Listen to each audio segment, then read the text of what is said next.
Hello, this is Builder Dominic, and welcome to another LEGO review. This time we'll be looking at the Marvel Superhero Set 76006. Iron Man's Extremis Seaport Battle was designed for kids 6 to 12 and came with 195 pieces. This set was released in 2013 and was based on the Iron Man 3 movie, although they took a lot of liberties in creating the models for this set. The set comes with a 60-page instruction manual and comic book. The main model in the set is the speedboat for Killian, and we talked about discrepancies at the beginning, and this is the first one. Killian never rode a speedboat at the end of the film. Now, the boat looks great and has a lot of fun, playable features. The front bow of the boat was designed to come off easily, and then you could either store a minifigure or perhaps dynamite, weapons, other accessories inside the front of the boat. The back of the boat comes with 2 flick-fire missiles, and they're launched by pushing these levers in the back. So if you push them, they go one at a time. And if you look at the flick-fire missiles themselves, they have these nice translucent green tips and then a black center, and then the typical missile bottom. But when you put them back into the slot, they actually put the levers back into the firing position automatically, and I think that's a really cool feature. There's room for 1 minifigure to drive the boat, and there's a steering wheel for him to use, as well as 2 clips. So rather than having to hold something, he can put his dynamite or gun into those clips and have both hands free to drive the boat. And being a speedboat, it's very important to be very sleek in its design, and you can see it has very curved angles and looks as if the wind would go right over it, aerodynamic. It could go through the waves and skim across the water easily as it speeds, either in pursuit of his enemies or away, because he's a villain, he's probably fleeing. But very, very sleek lines.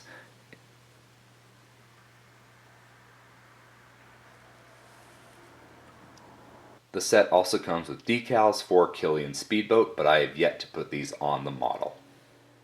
The set also came with a small buoy. There are a couple pieces on the bottom to make water, and then if you turn it around, you kind of see there's these red transparent pieces to represent like a light so boats can see in the fog. And then the lever here was used to make it an exploding buoy, so you could just simply push down the lever and pretend like it was hit by a missile. The thing I love about the Iron Man models is that every set comes with like a different armor.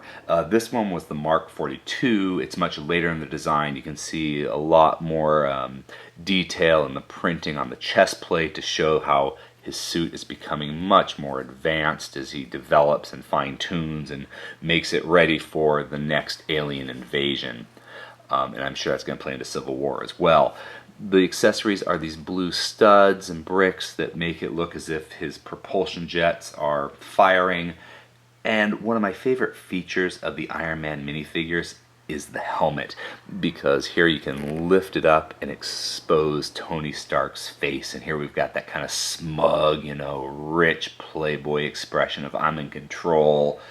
But he comes with a second expression, in which case he's like, oops, I'm in trouble. We're talking about lots of discrepancies, and this was the biggest one. War Machine was not in Iron Man 3. It was Iron Patriot. But that being said, I bought this set because of the War Machine minifigure. I love War Machine, and I really want this minifigure. And, like Tony Stark, instead of the Iron Man blue, he's more militaristic, so we've got red thrusters, and red thrusters coming from his hand. If we turn him around, we got a great view of that side cannon that's mounted on his shoulder. But of course, with a Lego minifigure, you have to mount it from the back. So you put a little back stud there to hold the cannon in place. And like Iron Man, his helmet comes up to expose Brody underneath. And Brody's a military guy, so he's got 2 expressions. You've got this more stern, serious look, and then the gritted teeth, ready for action. Despite Killian being the main villain in Iron Man 3, this is the only set to include the Killian minifigure. The set itself, very simple. He comes with a gun and dynamite for his accessories, but if you've seen the film, you know he doesn't need those. He himself is a walking killing machine. Very simple minifigure with his outfit. All the detail is in the front, but the cool thing about him is his head glows. So you charge him up in the light, turn off the lights, and you get a glowing head minifigure. If you enjoyed this video, please subscribe, and you can click on the image to watch another video. Thank you.